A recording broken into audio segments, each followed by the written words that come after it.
You're listening to the Back Home Network, presented by Home Field Apparel. What the physical basketball I was at the games. versus You were physical not. fouling. You watched it on YouTube. Anyway. I saw the game. I watched the game.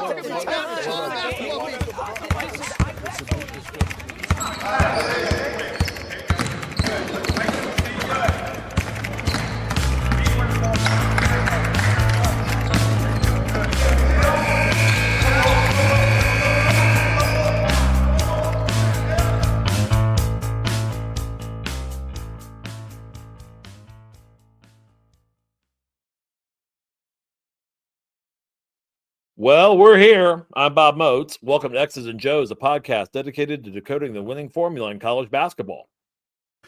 And I'm Mike Wiemuth. Welcome you to episode 39, Vibes. What happens when your program's momentum brings your cool uncle back to Thanksgiving dinner? Recorded on the evening of Thursday, September 25th, 2025. So, Robert, I was looking out my window today and I saw that the leaves are starting to turn a little bit brown and the sky was definitely gray. So naturally, I felt we had to call in our Back Home Network station chief of San Diego, Mr. Ryan Phillips. The man from the home of the perfect weather. Ryan, good to see you again after just seeing you a couple weeks ago. We love seeing you. I was wondering how Mike was going to figure that out for the intro, what he was going to give me, but I appreciate the California references. Appreciate it, man. Yeah, it was great seeing you guys a couple weeks ago. Trying to make it back to Bloomington more often. This year, Assembly Call probably going to be January 17th that weekend. It's tentative, but it looks like, I mean, I booked a hotel room, so I think we're full go. But so just if anyone wants to be in town for that, please come. Is that the Northwestern game or which one is that? Iowa. Iowa. Okay. Iowa. Oh, traditionally an easy one for Indiana. Always. Great. Well, I think it's great because there's going to be a great storyline of the McCollum DeVries battle royale. Yeah. The battle for the honeymoon. I love this. So 100%. Yeah, I mean, I think at this point, Mike, we may be looking at and seeing what the hotel reservation sheets look like. As always, jump on them early. Yeah, exactly. Yeah, especially for January. Yep. So that's January 17th. You heard it here probably second because we're probably going to release this after Assembly Call goes live. So you'll hear it again and again. But yeah, so you I know that you were in. I know you didn't make it to the Kennesaw State. Was it Kennesaw State game? Yeah. But pretty exciting start to the football season. I mean, yeah. You can't. I mean, the first three games, you're kind of like, all right, let's see where they go. And I think a lot of people panicked after Old Dominion. And I at the Crimson Cast event, I kind of said it's a lot of new pieces. I mean, there's a returning piece, but a lot of key new pieces, like your quarterback. And so it takes some time for everybody to kind of get on the same page when you have that many, new pieces all trying to work together. And to be fair, a new offensive coordinator and all those things, just getting used to it. But they showed against Illinois, they're for real. And that was, I mean, as impressive a victory in college football as I've seen in maybe 2 years for anyone, not just Indiana. I think that was a thorough thrashing. And I'll say this, 63-10, that makes it look closer than it was somehow.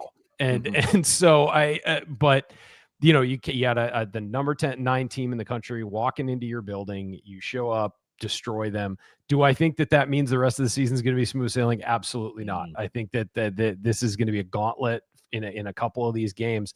But I think what Signetti showed is that this is not a one-year wonder. He's got this team built to compete, and really, really impressive. You just hope they don't have a letdown on the road at Iowa, which again, tough place to play. Always doesn't matter how good or bad Iowa is. That is always a tough place to play. So you hope there's not this sort of mental letdown, but if anyone's going to let them not have a letdown in the country, I feel comfortable saying it's Kurt Signetti. So. Yeah. Ryan, I'm curious, obviously, because you work in sports media. Do you get sort of people approaching you or discussing IU with you the way you see like Joe Buck gets it on the air, like people are saying, hey, like what's really going on with IU, like can you give us some insight? I do. When I heard it the most actually was last year was probably the most, but before that, during the pandemic, that pandemic season, I got asked to do some radio show. I don't cover IU football, but I got asked to do some radio shows from people out here being like, all right, what's going on? And I think that feeling has percolated up again. I think it's less surprising this year. They're not sneaking up on people as much. I think they are sneaking up on people. You saw a lot of tweets last week that Indiana is this year's Indiana. They did it last year. They're doing it again. But yeah, I do get a lot of questions about the football. And if I wore an Indiana hat, even just as a civilian outside my job, I wore a hat or anything, I get people coming up and always asking me about basketball. But now I'm getting football a lot. And it is definitely something that happens out here. You'd be shocked how many IU alums are out here that I run into all the time. And so, but in the business, I am getting people sending me messages like, what's this thing that's going on with Indiana? It wasn't a fluke. Do they actually have a football program? And pretty shocked about it. And honestly, I'm shocked about it. For my, years on campus and then years in Bloomington after, and the 20 something years since, like, it has not been, a positive ever. And so Eamon Brennan tweeted out that, he never thought he'd see a day where Indiana football was causing him unfettered joy. And I went to school with Eamon, and, my reaction to that was, it's almost so shocking that it's hard to fully embrace it and enjoy it because you've had the rug pulled out from under you so many. How many 3-0 starts and then just an ass whipping after that? Mm-hmm. Right. Big Ten season starts, and then and all hell done breaks loose. Exactly. I keep waiting for Rod Sterling to give me an outro saying, and this is what happens when you believe too much. Yeah. You enter a coma and into the Twilight Zone. And I keep thinking the Twilight Zone is coming at this moment. But yeah, it's for real. It's actually happening. Look, I'll say this: Midnight's about to strike. I mean, at Iowa, at Oregon, back to back. I know you get a little break in there, but those are maybe the two toughest games in your schedule. I think Penn State's going to be really hard too, but these two in particular are real difficult because you're coming off of such a high and then you travel to Iowa. Yep. And that, again, tough place to play. Then you got to go to Eugene, which is, one of the best teams in the country and playing like it, and a very tough visiting environment. And you get those back to back. So how do they handle that is really going to say a lot about this, not just this team, but this program moving forward. Yeah. So if you're our good friend Doug Moore, who lives in the Oregon area, or you're one of the West Coasters that Ryan's talking about who fire up to Eugene, or you decide to make the trip to Iowa, which we know some people that are doing that under adverse circumstances. So, that you should definitely check out Home Field Apparel to get some sort of shirt, or like Ryan, the hats, or wherever you're kind of doing. I found this one there at the Home Field on Tracks with the bison on it. And I've got my Martha. Mike's got his Oval IU. You can find that online at www.homefieldapparel.com or at their new store in Bloomington. If you find yourself needing to see the wall of coffee and buy yourself several pounds of it, like some people we know, go stop by Tracks on the way to get the coffee and check out the selection of T-shirts, sweatshirts, and hats in a vintage-esque style. And when we come back, we're going to talk a little bit about vibe and what we were kind of starting with where this program's going and how it's feeling right now.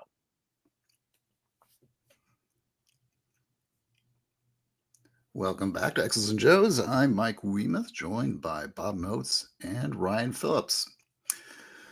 So, boys, I think we all kind of have our own history with remembering exactly what our own sort of experienced vibe was when we were at IU. Not only when we were students, but obviously just coming back, when you're 2 or 3, 5 years removed, coming back for the first homecoming game. And just having this sense of okay, depending upon what's going on in the program, you could just sense something was in the air in the tailgate about, how the program was doing. And I was walking back. Oh, go ahead. I was walking, but you and I, we were walking around and we were checking out, we were doing the tailgate circuit, and we were talking and at one point I looked at you and said, this feels different. I have been to plenty of IU tailgates, and I haven't been going at all for the last 20 years. just even though I'm 45 minutes away, because I was just kind of like, I got practice in the morning, can't get there by noon. So why would I show up? And it's on TV anyway. But I mean, there have been times where I used to close down the Purdue tailgate, and then here come the mounted police officers to kick you out of the grass lots. Or it always kind of had a feel that we're here for the tailgate because because people are buying us beer. Someone's got a grill, someone's got a keg, someone's got several cases in a cooler. Let's just go to the tailgate, and we may score tickets, we may not. But now the energy was much more palatable and just so much different, where there was an energy going. It was almost like a tailgate before the Indianapolis 500 versus a tailgate before what IU football used to be. You had that sort of energy building. Yeah. And when you walked in the stadium, you definitely felt it. Yeah. Yeah. Like when I've noticed, and I'm sure, Ryan can probably pitch in on this too. When you walk through a stadium parking lot, there's a different collective tone in the air for a winning program versus a losing program. It's almost like piano songs where the happy ones are done in the major key and the sad ones are done in the minor key. Just the ambient feeling I heard like 2 weeks ago was much more in that, Great Balls of Fire key versus the whiter shade of pale vibe of the DiNardo and Cameron era. And so you could definitely sense that. And it's interesting, like when you hear people talk about vibes in the program, I mean, that's it. And that's something I typically avoid, I mean, I usually associate vibes with, like Portlandia sketches or mindfulness retreats that I will never possibly attend. But it's the kind of thing that, it's something that just kind of falls outside of my wheelhouse, just because it's not measurable. Like the kind of stuff we do on this show is obviously like, stats and trends and things like that you can actually show on an Excel spreadsheet. Logic. But, yeah. And just because something isn't within our wheelhouse doesn't mean it's not, real or not, or something that, we can just ignore. And Ryan, from your perspective as a sports journalist and analyst, what are we from your vantage point, especially not just coming from journalism, but also coming from 3 time zones away, like you're totally removed from this. So what's sort of been your experience of the contrast of here's the last time I was at an IU tailgate or football game where the experience was X. Now, when I come back in this era, it is something definitely different than X. Well, there's just a confidence. I mean, I felt it when I was there a couple of weeks ago, seeing you guys just around town. There's a different confidence that things are going to be okay. And whether they win 11 games or not, that just feels like it's secure. And that was never the case with IU football. In my days, I graduated in 06. In my days, there were more people at the tailgate lots by far, maybe double than there were in the stadium. And just to see that stadium on television last week, I mean, unbelievable. Just the vibe. And kudos to everybody who went, and to the people at IU who, the stadium staff and everybody who puts everything together for that. That was unbelievable. And the buzz you can feel through the TV, which just hasn't been there. We saw it some last year, but it's almost been taken to another level, because now last year it was kind of like, oh, this is a new thing. How do we do this? And it was new for everybody. And now it's like, this isn't there's some experience there, and everybody knows, okay, now we got to be loud to do this. And it's not like they didn't understand that as sports fans, but doing it at Memorial Stadium is a new thing, and it's different. And there have been moments in the past where it's been great. This feels like it's going to be an every week they play a Big Ten game thing. And I hope that people appreciate it for what it is, because it doesn't exist everywhere, and it didn't exist at IU for God knows how long. And so this is unique, and it's special, and it's something that people should really be excited about. I would kill to have been in college when the football team was playing like this, because there were so many games that we would get there at tailgate starting at 7 a.m., be there all day, noon, 1 o'clock kickoff. We go in, and by halftime we were just like, we're going to go back out. Like Yeah. it's, and being sports fans too, it was painful to watch your team get beat that badly. So we left. I mean, there were very few games I made it till the fourth quarter in Big Ten play because it was so bad. And thank you, Jerry DiNardo. But I think that, you look at what's going on with this program and it's just pure excitement. And then that is honestly, other programs have been really good for a long time, but a football program being good is it's just another level because of the amount of people who are in the stands, the amount of excitement that comes with football. Football is king in this country. It really is. And so when you have a football program that's successful, it really notches everything else up. And you can have successful other programs that people will celebrate and get involved in, but a lot of that will build off of football. So the basketball program, I wouldn't be surprised if they're good this year, that if attendance went up because people have been excited about football, like the experience of going to games, the students especially, and the student attendance kicks up this year. Things like soccer being as good as the soccer team is. I guarantee you they're going to see an influx of attendance. It creates this camaraderie around sports on campus, and football is the one that can do it because it reaches the most amount of people. And I really think that that's going to have an effect at Indiana this year.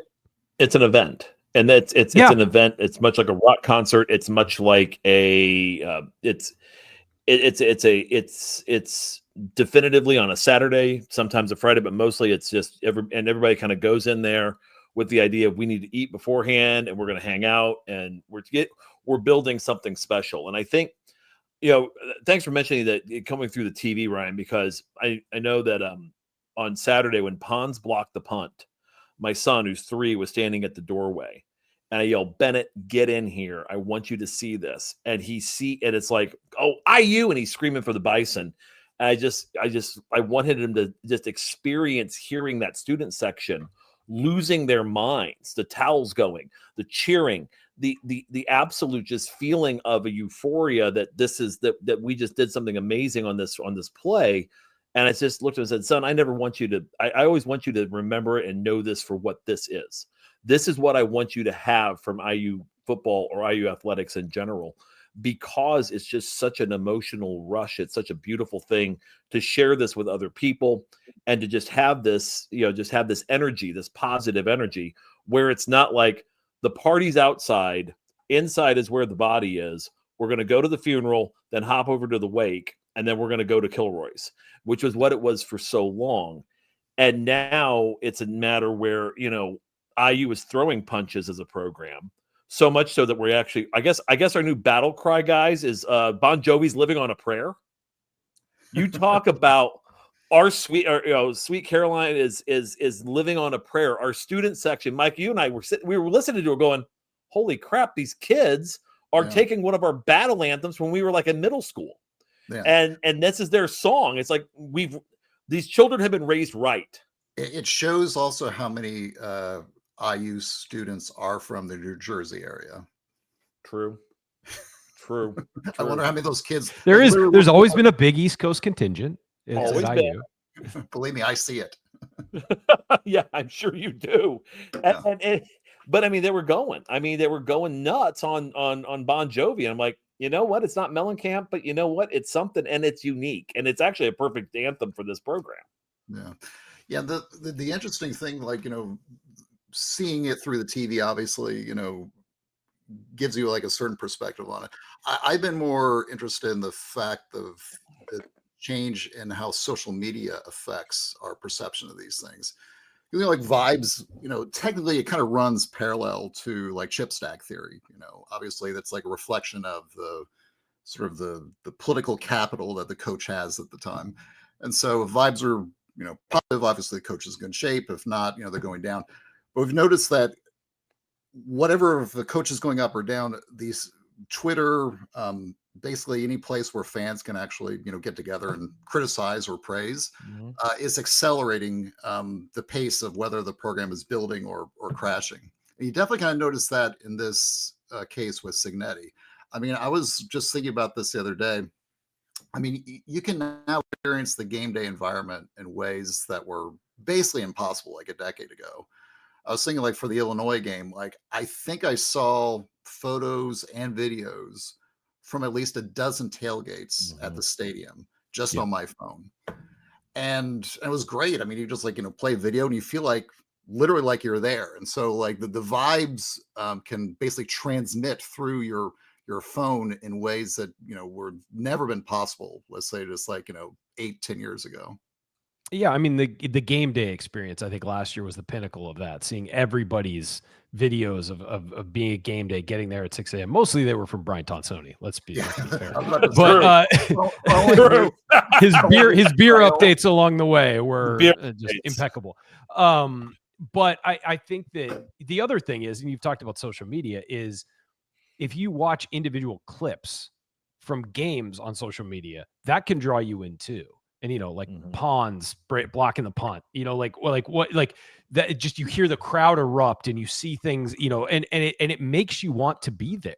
And I think that plays not just for young people, that plays for older people too, who are watching it, because everybody's on social media these days, for better or worse, trust me. But I think that it draws you in and creates that vibe outside of the stadium, where it's like you have this pride in this thing and you're not even there. And so you're right about the atmosphere being different and the buzz around the program being different. But then the buzz in the stadium is going to bring people in even more. And then they're going to, and then it's one of these things that snowballs, because then they're going to be in the tailgating fields, or they're going to be in the parking lot having a beer or whatever. They're going to show it to their friends. They're going to show it, and it just starts to snowball to create this thing that you can't miss, that is can't miss entertainment. And I think that, again, you mentioned that, football is, owned on Saturday. It's a scarce thing. Home football games are a scarce thing. There's only a handful of them a year. And I do think that that's part of why this will expand to other sports, is because, well, I really like that. That was fun. Let's do it for this, And so having a football program, there's a reason why when there's expansion talk, when there's money talk, it's always football. And so Indiana now being a player in that space, I mean, if they win 10 games this year, you can confidently say it's a top 20 football program in the country. And God, when did you ever think that would be said? And you're talking, you're having Indiana's coach being connected to top SEC openings, whether however real that is or not. When would that have ever happened in the past? And so it's just different. It's a completely different world. Some of us are not used to it and are still kind of like, I don't know about this, but it is a different world. And the people on campus who haven't known 40 years of misery are fired up about it, and they're showing it, and they're showing up to games, and they're bought in. And I think it, go ahead, Mike. No, you go. No, you were up. Yep. Yeah. I was just thinking about that, Ryan. You talk about like the level of success that I was had in the past, so, kind of causing maybe this almost, I won't say overreaction, but just like a natural reaction to like finally being over the pain. I kind of notice in both on the pods, and the message boards, people are kind of talking the way someone who's like recovering from some kind of illness talks, or like someone going through some kind of catharsis. I think Galen uses the phrase soul cleansing to describe the Illinois game.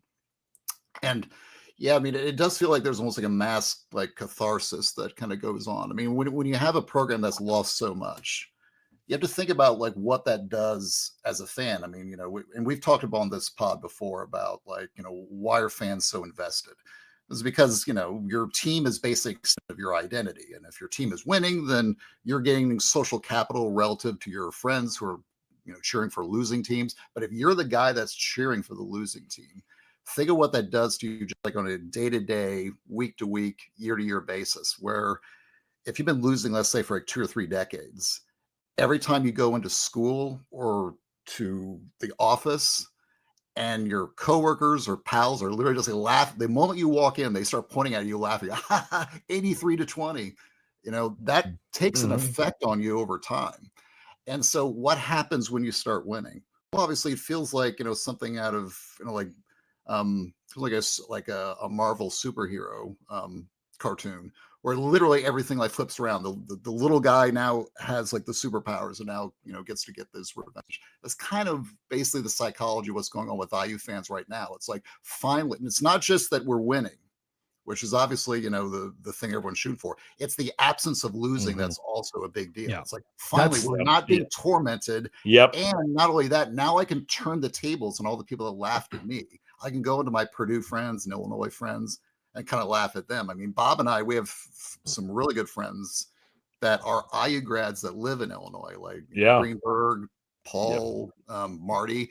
Those guys were loving last Saturday because I absolutely know that a big chunk of their friends and coworkers and neighbors are Illinois people that have been tormenting them over the years. And this is obviously like fun. Fair play. It's fair play. Yeah, no, it really is. You're right. And I think that the key there was the absence of losing, because winning is great and you celebrate it and it's successful. Losing hurts, and I think that losing sticks with you more than winning does when you do it a lot. And so you could upset Penn State like Indiana did that one year with Michael Penix's dive to the goal line, but that didn't feel as good as a crushing loss to Purdue felt bad. You know what I mean? And so at any point, and so I will say that I tend not to, unless it's Purdue or Notre Dame or or UCLA, my three rivals in the world. I don't rip on other programs for losing because I know what it feels like and it sucks. You're just piling on. Now, if it's your friends and you can tease and whatever, that's fine. But I think that, it's sort of a there, but for the grace of God, go I, and it's so miserable as a true fan, not to use a Mike Woodson word, but as a real fan to feel that. And honestly, I think that, obviously, IU football is a different story because it's been so long, that they've been down. And, but, IU basketball has been almost a decade without really winning consistently. And so basketball fans are starting to get that, thing where the expectation against a halfway decent team is a loss. And if that turns around with the new regime in basketball, and you've got basketball and football hitting at the same time, and I'm not expecting huge, amazing things from the first year, but if you see that momentum start to build there, just imagine, you think the vibes are good now. Like, imagine what it's going to be like on campus, especially, like for a November game where football's going on, basketball's going on. You got, potentially bring a top 10 team to come play the basketball team, on a Thursday, and then you got Saturday for football. I mean, it's just different. It's different than IU has maybe even ever experienced on this level, given that the vibe at the stadium is different than it's ever been because it's a different stadium than it's ever been. It's filled in. And so when it's packed, it's better than it has ever been because the stadium hasn't looked like that. And the arena in basketball is going to be the same thing. It's a different new vibe for Indiana athletics. And you have to credit the people in charge for making the right hires. And you have to credit the people who got hired for living up to their contracts and for having the balls to come in and change things. So we'll see if Darian DeVries does the same thing, but everything is moving in the right direction for IU athletics right now. And you have to give credit to people in charge who I've been critical of in the past. So. Well, and quick point, because again, there's a lot of, reciprocity here between fan bases and teams and the feelings that we're getting. I mean, I could only imagine what it was like for Chase Branham and Ethan Taylor to be standing on that field, being recognized, and while they were in the stadium, by so many different fans saying, "Hey, we hope you come here. Hey, it's Chase and Ethan. We'd love to have you as Hoosiers." And they're seeing all this energy around football. They're seeing this amazing energy around football. And then someone just whispers to them, this is a basketball school too. Actually, it is a basketball school. Yeah. Can you imagine what it's going to be like if you're here and you're just killing it? I mean, for a 17, 18-year-old kid, that's just got to be like, wow, I may be at a pinnacle.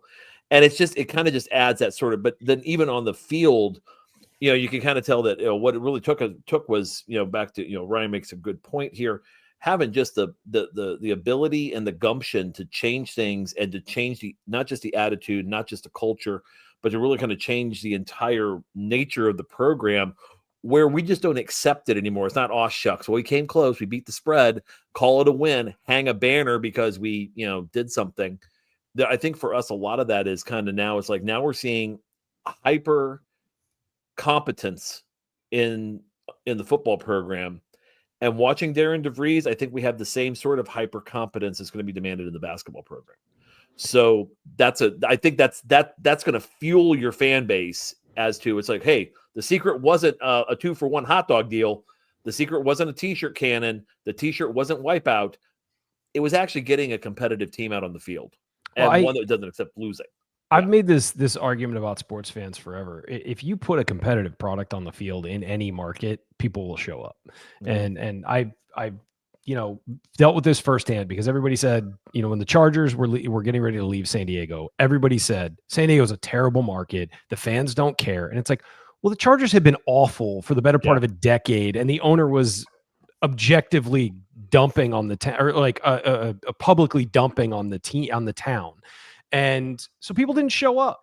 I mean, if you go 4-12 in the NFL, I guess 4-15 now, or 4-13 now, people aren't going to show up. They're not going to spend the small amount of money that they have left over after their paychecks and everything and paying all their bills to go watch bad football team.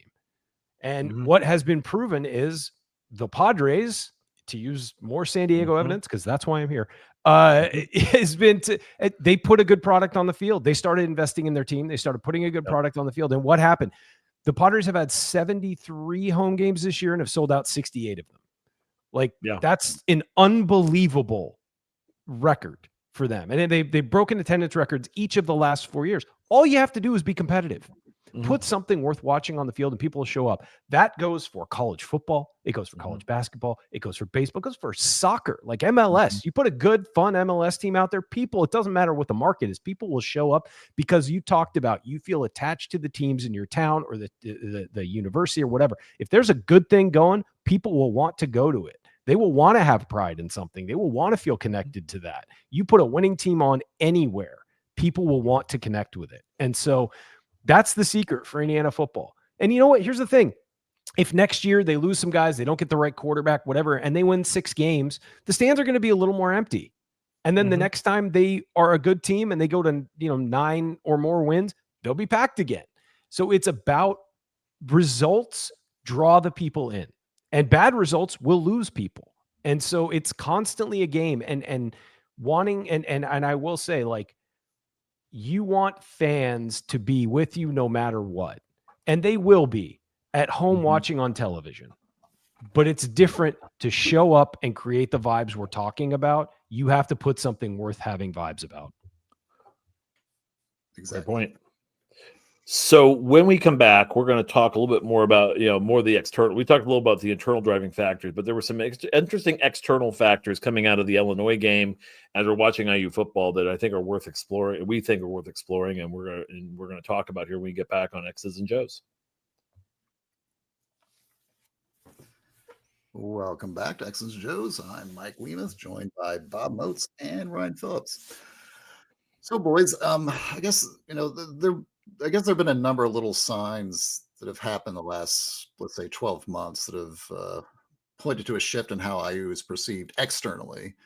That would have been, for us, pretty much unthinkable, many years ago. And Bob, you pointed one out that kind of slipped my mind on Saturday, but it was, again, maybe a sign of the times that, some of these things are starting to happen now that they can actually kind of evade your notice. But on the NBC network, the Notre Dame game was happening before the IU game. Of course, there was a bit of a delay, so there's a little bit of an overlap in time between the IU game and the Notre Dame game.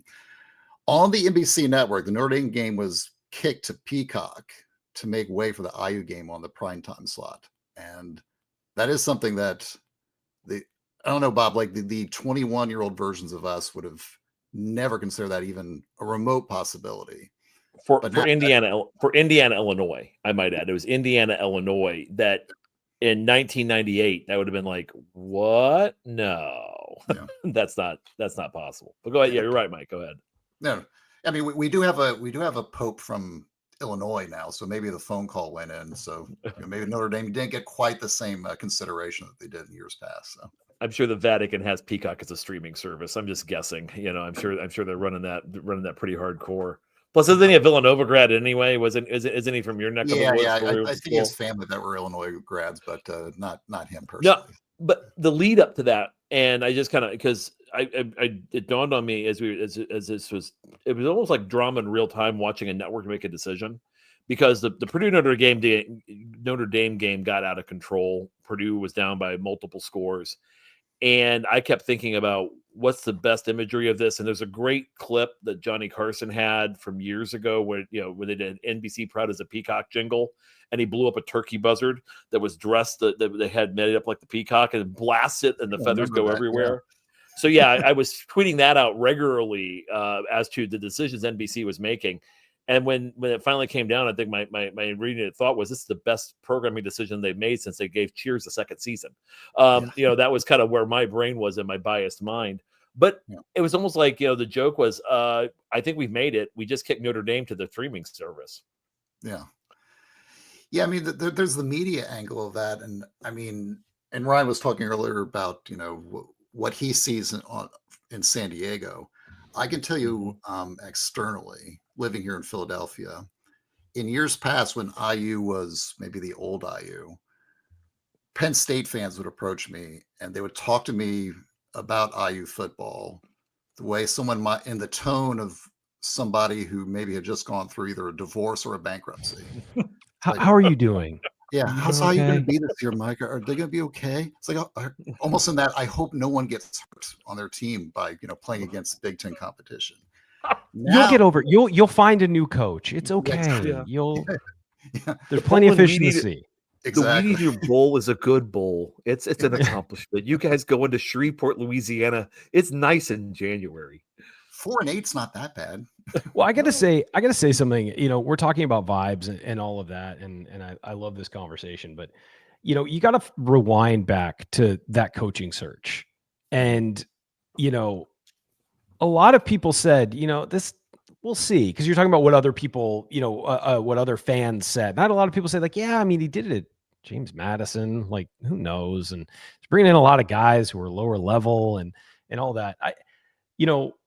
First of all, the ball's on Scott Dolson to make that hire and go after that guy and get that guy.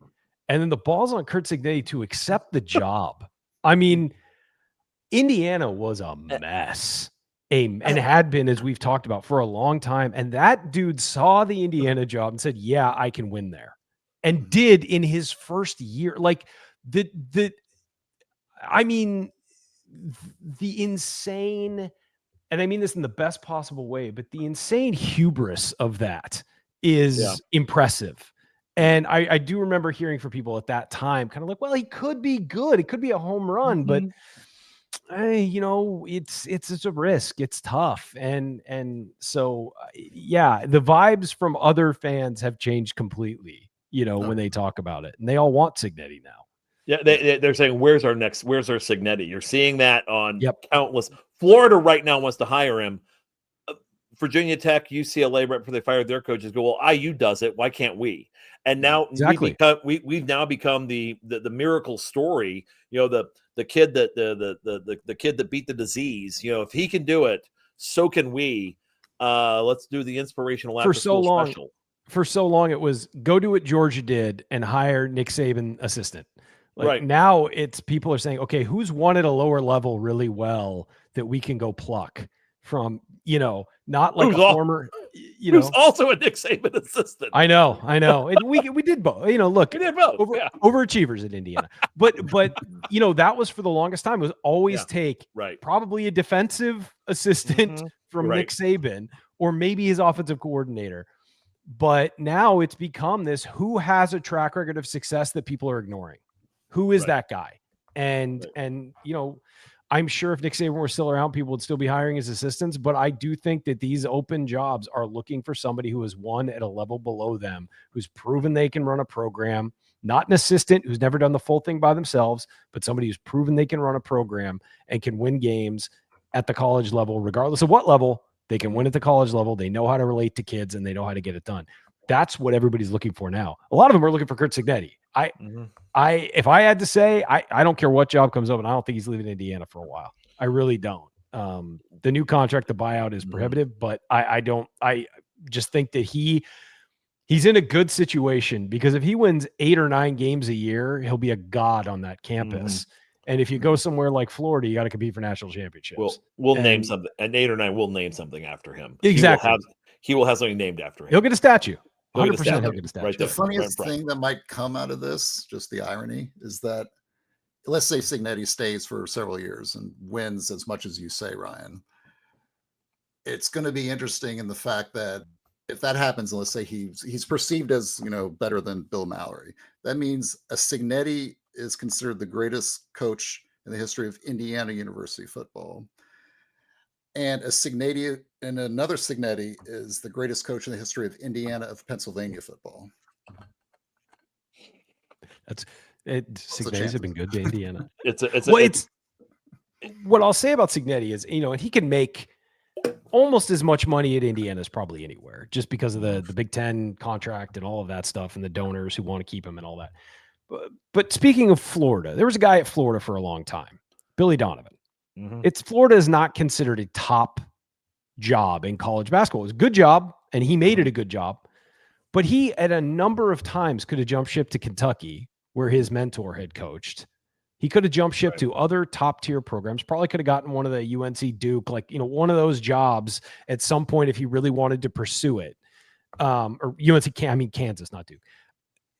He stayed at Florida. Why? Because he knew he could win there. It was comfortable. It was what he wanted to do. He could break every record there. And when he was done, they named the court after him. That's why. And it was what he was. And I'll say this, whenever we have a coaching search for someone, I always remind people, it's really hard to move. Moving is not fun. And going and uplifting and starting all over again, whether it's just you moving cities or it's a coach moving to a new program or whatever, it's not fun. It's not easy. If the money is almost the same, why would you do it? And that's the thing, is if you move to Florida, you're going to get compared to Urban Meyer. You're going to get compared to Steve Spurrier. If you're Billy Donovan, you go to Kentucky, you're compared to Rick Pitino and Billy Gillespie, probably. I don't know. But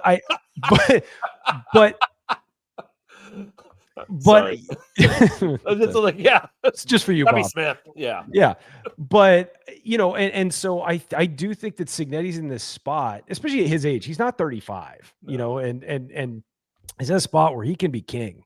And I don't see any reason for him to leave. He's starting to bring in recruits on a much higher level than Indiana's ever seen. No matter where you go, you're probably not going to compete with Ohio State and some of the higher level, like Oregon, for top recruits. So you get that next level and then you develop them. Something that Oregon has not been very good at over the past 10 years is getting top level recruits and continue. Their hit rate, they get so many, but their hit rate is very low. You can sell kids on development. And so I think that, that's what we're looking at with him. And part of, why he'd want to stay is he's created this atmosphere. He's created this world at Indiana that is different than it's ever been. And it feels better than it ever has. I don't see him rushing out the door to take another job. Yeah, I think there's something especially with football coaches. I mean, there's a certain ego you have to take that job and to operate successfully within that space. I can tell you that you think of the coaches that are, let's say, successful, and who do they consider to be their sort of idols within the sport? So many of them they would identify the people that basically built a program, not ones that just kind of came in and sort of made it better. Like Bobby Bowden, Joe Paterno, Bear Bryant, basically the ones that kind of came in, took a program, maybe it wasn't like, elite, but was at least, solid, or ones like, Bobby Bowden coming at FSU when it was basically a women's college for most of its time and making them a national player. Then you be like, there is no Mount Rushmore. There is just you. Like there's just one statue on campus and it's you. And so I think that's something that I think a lot of coaches kind of shoot for. And I think you're right, Ryan, is that I'm not saying that I think it's 100% that Signetti will stay, because you never say never. I do think it's much more likely that he stays under these circumstances for the exact reasons that Ryan outlined. You can be basically the number one guy here that will be remembered. And obviously Signetti kind of has a little bit of a chip on his shoulder about, maybe Took him sort of this like long to get here. Right. Yeah, well, yeah, exactly. I mean, it's like, it's going through the route that he's taken. I mean, just go in his Wikipedia file or Google him, as he says. Look at his route that he's taken to get, this first Power 5 head coaching job and how long it took. So, yeah, I think there's definitely a little bit of motivation to go to IU and prove some people wrong that maybe overlooked him in the past. I agree 100%. And I'll say this too. There have been so many times that we have seen a coach having success somewhere and then they get offered the big job and they go grab that and it doesn't work. And it doesn't work for whatever reason. I think what gets underrated is not necessarily the culture within a program, but the culture around a program. And you walk into that culture, whatever coach you are, you walk into an existing culture around a program. You can create your own in that locker room, but the way the fans are, the way the administrators are, the boosters, how involved they are, whatever, you're walking into that. And so a perfect example was Charlie Strong was doing really well at Louisville. He should have stayed at Louisville. He went and took the Texas job. Yeah. And it was a massive mistake and it didn't work. It wasn't a fit. And you don't really know what it's going to be like until you get on campus, because when they're selling you the job, they tell you all the great things about it. They don't tell you the struggles, the hard parts. And so Curt Signetti going to, let's say, I mean, I'm just throwing names at like Florida or Tennessee or one of these big, built-in institutional programs. If Kalen DeBoer doesn't last at Alabama, going back to Alabama, he may know that a little better, but he's not going to have the freedom to operate and create what he wants to create that he is at Indiana. He can do whatever he wants at Indiana. That's mildly legal, but it's, Right. but you know what I mean? I mean, it's a freedom that doesn't exist at those other places because the culture around Indiana football was non-existent. Now it's whatever he wants it to be. And that's not the case at some of these other big jobs that you're putting yourself up for. And again, I'm not saying that wouldn't be enticing for a competitive guy like Signetti. It might be, but I just think that where he is in his career, Indiana's the school that gave him his shot. I think it's going to be very difficult to pry him away from there. Yeah. And there's something there. Go ahead, Bob. There's a pride factor saying I took the worst program in college football and I made them a contender. I walked into the place and I basically told everybody, I'm going to win here. I'm going to win here tomorrow. And Indiana's on the map. And from here on out, it's a situation. Why I laugh so hard with Billy Gillespie, because it was almost like Gillespie was kind of the opposite of that, which he was like, well, winning's easy. I just come here and do it. I don't have to work that hard at it. I don't really give a damn that Adolph Rupp was here before me. And this place is called Rupp Arena. Joe B. Who, Rick Pitino. I mean, big deal. I mean, I can do this. And just kind of like, well, why are they so pissed? I mean, I've only lost to 10 games this year. Why are they so mad at me? Yeah. It's like, you don't get it. You are, and like you walk into the coach's office at South Bend, you've got Pat O'Brien staring you in the face. Yes, it's really Newt Rockne, but you've got Pat O'Brien saying, win one for the Gipper. And they made the guy that played the Gipper the president of the United States. That's your bar at Notre Dame. That's your bar when you're in South Bend. And you look at some of the blue blood, and we are a blue blood basketball program. We've argued that case before. There is that sort of, how can you kind of tailor that? I think Darren DeVries is doing a wonderful job of kind of capturing a new vibe in the basketball program. Back to your point, though, DeVries, much like Ben McCollum, much like Todd Golden, much like even Dan Hurley, they won at a lower level, showed they could do it, and then upgrade to another one. And there's a model here, and there are multiple models that can be applied, but I think programs are going to be less likely to go try to find the next Bill Belichick than they are the next Curt Signetti. I would agree. And I think that one thing that's interesting is that speaking of programs where the culture exists when you walk in the door, Indiana basketball is one of those. And so, when you show up, you have expectations to live up to, and you have to do things a certain way. And I'll say that the last two coaches at Indiana did not do things in those ways. Marchie Miller did not like glad handing. He did not like, being a representative of the basketball program. Half of being a college coach is being a politician, going out, shaking hands, talking to donors, doing all those things. That's half your job. There's a reason Brad Stevens has not come back to college basketball, and that is it. It's recruiting. It's all of these things. You have to, when you recruit in Indiana, you have to recruit the state of Indiana or people get real pissed. And so you may not love the recruits that are there in a season, but you kind of got to take one if they're available. You know, I mean, there are these things that are part of the culture of the program, and you walk in and you can't embrace those, or you are at odds with those. It's not going to work. It doesn't matter how good a coach you are. It's not going to work. Mm-hmm.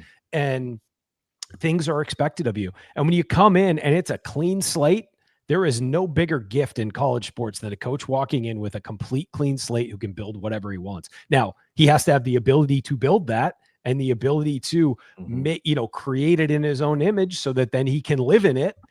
But there is no greater gift. And any of these big jobs, be it IU basketball or Florida football or whatever, you are walking into something that already exists that somebody else built. And you have to find a way to fit into that box, and whether you want to or not. And if you want to change that, it's going to take you years to change that and to alter the way people think. And it's an uphill battle to do so. So I think that it's a rare thing when a coach can take a horrid program with nothing going for it and turn it, except for maybe some decent weight room facilities, and turn it into something great of his own. And that's a very rare thing that almost never happens. Yeah. Good points. Yeah. Before we go close out this segment, I will say on that theory about Signetti going to an SEC school, I think it would be great reality TV if Signetti were to ever go to a place like Auburn, where you have so many cooks in the kitchen, and just have cameras. He would not stand for that. When Signetti is having a confrontation with some of the boosters at some of those schools, that would be absolutely magical numbers for ratings. I think that's a heck of a heck of a visual there. So when we come back, we're going to come back and really wrap up, and when we really kind of talk a little bit more about. I'm going to talk a little bit more about the SEC and the idea of the Vandy Pimp. Just wanted to bring him up real quick as kind of a vibe, kind of another program that's going through a vibe thing right now in Vanderbilt. When we come back on X's and Joe's.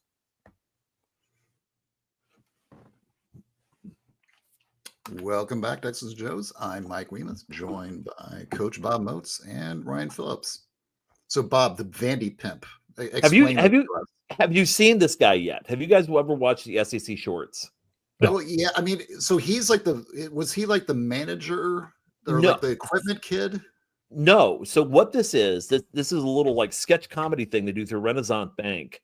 They've been sponsoring this for years. It's a little sketch show they do on YouTube, and they have they have like this troupe of people, about 5 of them or so, that play the different SEC schools, and sometimes they'll play like a Big Ten school or something. Like last year, they did Indiana, and they would say, "Oh, we're just so happy to be here." Like when they were doing a sketch about who makes the playoffs and who doesn't.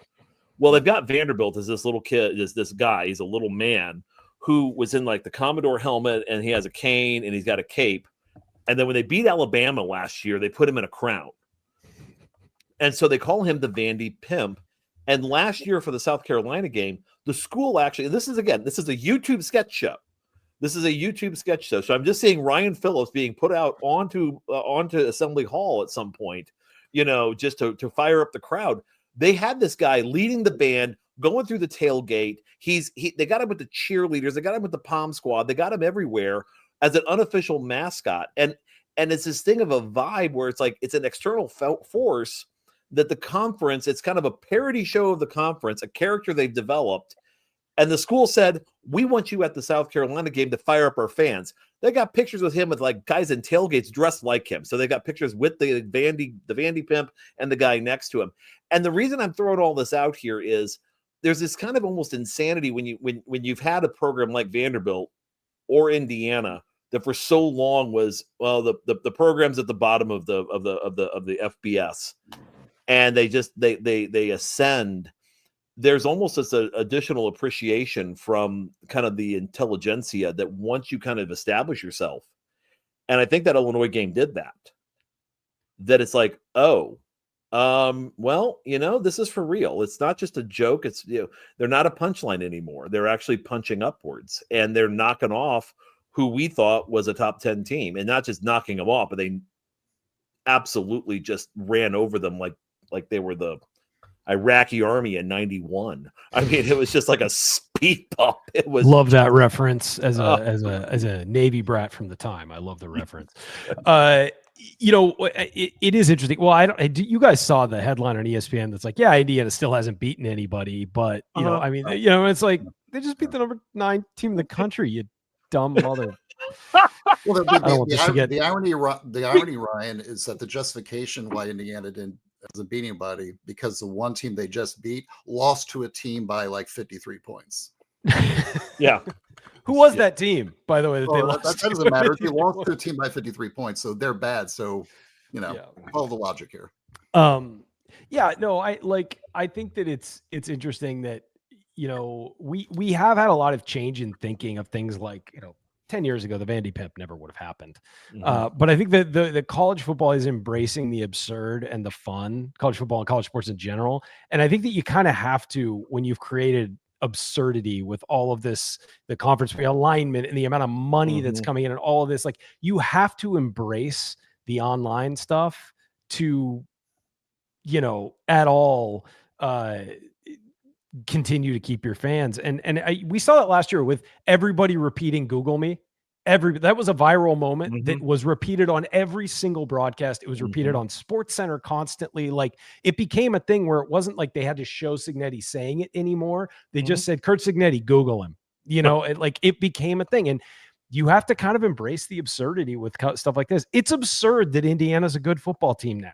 It's absurd that Diego Pavia has got like 7 years in college football now and is leading Vanderbilt to wins over Alabama. Like that kind of stuff, you just got to lean into it at some point. I think that with these programs that have been bad for so long, they're going to be on the cusp of doing that because there aren't these traditions and there isn't this august institution to hold close to. So I love seeing. I think it's just, I didn't know about the Vandy Pimp until just now, but I'm going to look that stuff up immediately. You got to check it out. You're going to go down a rabbit hole. Just, give yourself at least an hour to watch some of these. Watch the ones from last year where they're actually making fun of Indiana in part of these and our ascendancy. It actually is kind of touching. It's actually kind of cute. Yeah. But now, Mike, have you seen this yet? Have you actually seen this yet? I've not seen the Vandy Pimp. I thought this thing was, I was thinking, I was accidentally thinking of March Madness, where that kid from the manager of the team basically was given flag and Will Wade's team, yeah, exactly, yeah, McNeese State manager. Yes, I've not. I will. The first thing I do when we hang up is I'm going to go on YouTube and I'm going to check out the Vandy Pimp. So. I never thought I would see the Harvard of the SEC, lower themselves to actually reference, pimping. Hey, the Harvard of South Central Indiana now has a mascot, so it's the world is upside down at this point. Well, that's the funny thing, Ryan, and this is something when we're talking about the Bison and all that. If you look at college football history, the time to actually start a tradition is when you're at your peak, because that's when all of them stick. Well, people get attached to them. Yeah, exactly. Well, think of it. You cannot find an example of a tradition that stuck when the program was busy, trying to fire their coach. I mean, it's only when you're winning is when these things stick. Like Enter Sandman, that only started in 2000, after Virginia Tech went to the national championship game. Yep. Chief Osceola at FSU, that was 78, right after Bobby Bowden's first bowl game. You probably know this, Ryan. Tommy Trojan happened, I think, in 62, 63 after McKay's first Rose Bowl. Yeah. I knew it was the 60s. I didn't know which year. Yeah, it was 62, 63. Jump Around came, I think, 98. It was 98 for the Purdue game. Is that Ron Dane? Ron Dane, and they came back in the fourth quarter to beat Purdue with Drew Brees. 98 or 99. It was Drew Brees' freshman year, whatever that was. Exactly. That would have been 98. That was their best year. That 11-win season at Wisconsin was their number one year. So all these things kind of cement when you're winning that level. First game I went to at USC was the Kickoff Classic in 1998, and there was this short guy playing quarterback for Purdue, and USC beat him. It was Drew Brees in his first start. No one had ever heard of him before. Wasn't he supposed to go to San Diego at one point too for the Chargers? He was in San Diego for quite some time. That's right. They drafted Phillip Rivers when he was struggling. Rivers was his backup for a really good year, and then Right. Breeze hurt his shoulder at the end of the year, and so they let him go. He agreed to Okay. go to the Dolphins for Nick Saban, and then backed out at the last minute and went to New Orleans instead. And it was a pretty solid move by him. I think he has no regrets on that career. I don't think so at all. I see him all the time. Actually, he lives probably like 3 miles from here. Oh, right. So, all right. Well, we want to thank everybody for joining us, especially Ryan for joining us again. We know he's got to jump off to the assembly call here, and hopefully, and then do that. Mike, coming attractions. We're going to have another show probably in a couple of weeks. We're going to get probably into something recruiting based or roster based. Yeah, we've got I think we've got 4 or 5 different things in the hopper right now. So we have to decide which one we want to prioritize. But there's going to be some really cool stuff happening just before we get into the teeth of the season coming in November. So it's definitely. Yeah, we'll do a couple cool things. And and all the interwebs. We'll put out whatever whatever's on the schedule. Whatever we're going to be doing. So until then, thanks to Bob Thompson for the music and sound of the show, and special thanks to John Ringer of Ring Design for designing our logo and look of the show. And this Endless Conversation is brought to you by the Back Home Network. Be sure to check out all the great BHN content, including Assembly Call, Doing the Work, Football Weather, The Big Red Carpet, Sideline Stories, The Dribble Drive, and Crimson Cast. Check those out on YouTube and at backhomenetwork.com. So until next time, I'm Mike Wiemuth. I'm Bob Moats. Take care, everybody. Fight on. Go I IU. appreciate that, Ryan.